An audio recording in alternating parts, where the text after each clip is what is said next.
trying to recover from that huge effort. You have to pick your moments. Well, yeah, and sometimes pick every single one.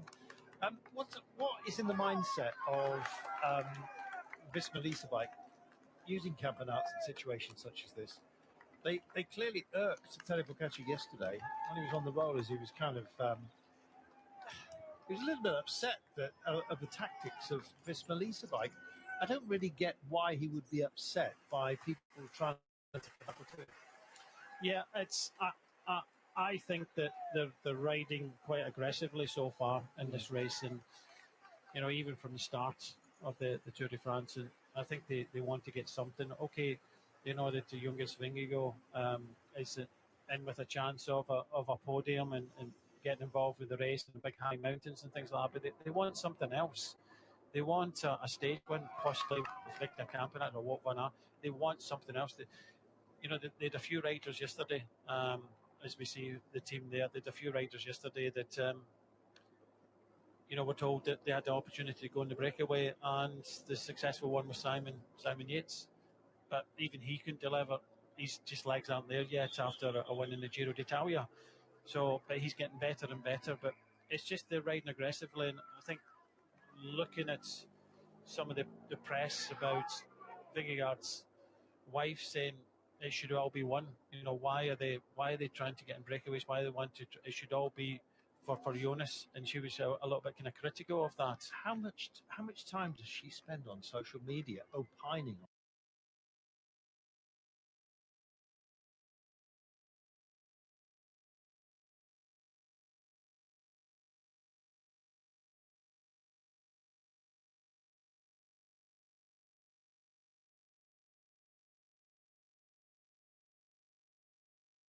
Of energy that they're putting out there over the last few days. Okay, I'll eat my heart if they win the stage, but yesterday they didn't win with Simon Yates. A lot of energy, a lot of riders were trying to attack, and yet again today we've already seen Victor Campanarts and Wout van Aert. So it's a case with kind of old school tactics of save for the first 10 days, and then when we get into the mountains, your guys are fresh enough to do the damage. I believe that there might be a few riders in here doing that and trying to save in other teams, save for the second, third week of the the Tour de France. But yeah, I think hearing from Pogačar there that he was a little bit kind of perplexed about the tactics of Visma Leasebike, and I can echo that. I don't know why it's as if we're going to ride, because we never saw any of the peloton riding. They rode in really, really. Talking about what I was talking about potential white jersey, that was brushed to the side quite easily, because I said, maybe Soudal Quickstep might ride, but we never saw anything. So Visma Leasebike rode really, really hard to cut that gap down yesterday, just to try and keep Pogačar in here. That's something, that's a kind of old school tactic that you would do, but how much does it really affect? Come on, Pogačar was still in the leaders' chair. He took it in stage 4 yesterday and kept it all the way. In the Giro last year, he was pretty much dominant, every day. He's already shown that he's capable of taking a jersey and keeping it for a long period of time. I don't think it makes much difference to him because he knows how it is. Maybe someone else new taking a jersey is a bit like, it's an hour and a half after the race is finished. They're getting maybe kind of back to the tail, and there's a lot of things. But I think he manages it very well, and some others do likewise. Some kind of newbies taking the jersey, taking the stage, they're like, the comfort zone. It's an interesting tactic, and interesting thing. I don't know if that's the right word, but it's an unusual tactic. We're just trying to tire him out by making sure he's got this every day and trying to force him to lead. And the way that this is being approached, as you said, it's trying to keep your guys fresh. And the reason he's talking and saying, I'm quite happy for a Greek to go to the end.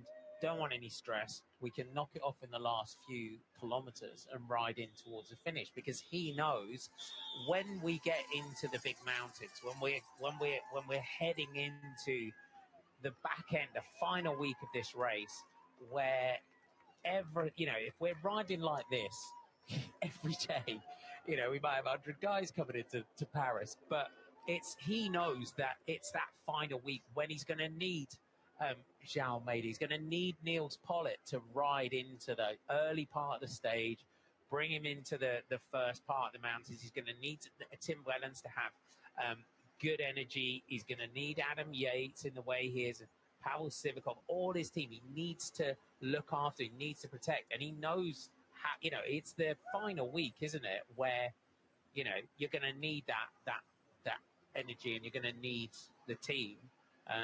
So, yeah. UAE is trying to take control. With a small break, they might try and control the stage. As we just said that, UAE started to take control over the front. King of the Mountains, Tim Wellens, fully resplendent in his polka dots today, is Tim Wellens. So they're taking it back to the. That's how much we've covered so far. So 900 in terms of where we've gone so far, 999.9 kilometers. We're through 1,000 k. I'd be very surprised if you team members wanted to control this whole stage. Possibly there was a rider in this group. Hard to see from helicopter, but there's possibly a rider in this group that they didn't want to be in the group. I'd be very surprised if they wanted to control all day, because that just completely goes against what Pogačar just said, and I didn't think they would be able to do that. But there are certain riders that you don't want to give any time at all. So I don't know who was there in that group, but you can see that Mathieu van der Poel and Pogačar, they seem to get along very well, and he was more than happy. This looks like Abrahamsen for Uno X going across this gap here. But they get on well. They seemed happy with that situation. So I just think Visma's tactics are just rubbing them up the wrong way. And they, following Abrahamsen, as it looked like, Victor Campenaerts, he's now brought Wout van Aert and they've now brought Mauro Smith back, rather than Abrahamsen, the Uno X rider, getting across and this break then going. Yeah, well, let's just see if it's all come back together there. Sylvain Dilly is there, the British champion. See, I think they're just following. You see that wave from Sylvain Dilly? He's just a follower, and he's just trying to kind of follow the wheels and control a little bit.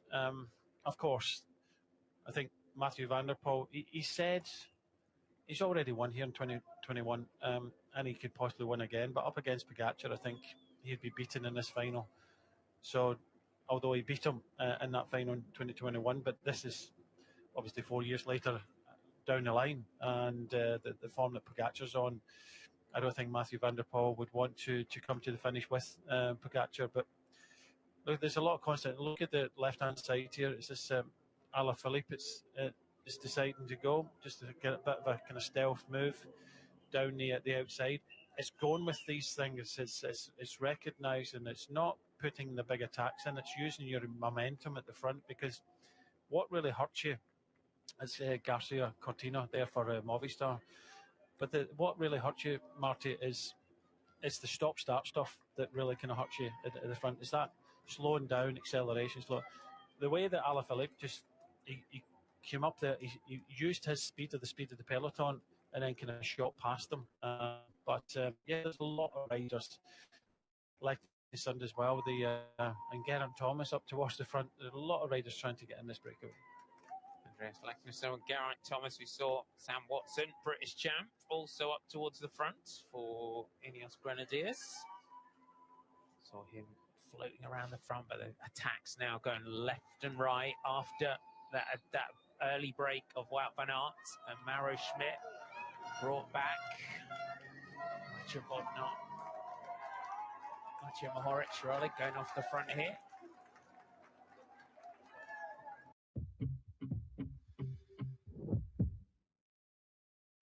Aș putea să spun că totul o să fie bine, dar nu e atât de simplu. Am să fac lucruri care nu o să-ți placă. Dar știi ce? Am încredere în tine. Tată, ai încredere în tine. BCR. carving through twisties, nailing the perfect landing, leaning into every corner. There's no feeling like it. Dunlop tyres deliver outstanding grip and protection. More freedom, more adventure, more exhilaration. Just ride. I had this stage in mind from the beginning. Winning on the Galibier was my ultimate dream. My plan was to attack very early. My teammates thought it was crazy, but I was convinced. It was just like fight to the top and give everything I have. And when I crossed the line, it felt very special. Skoda. Ich würde sagen, einzigartig.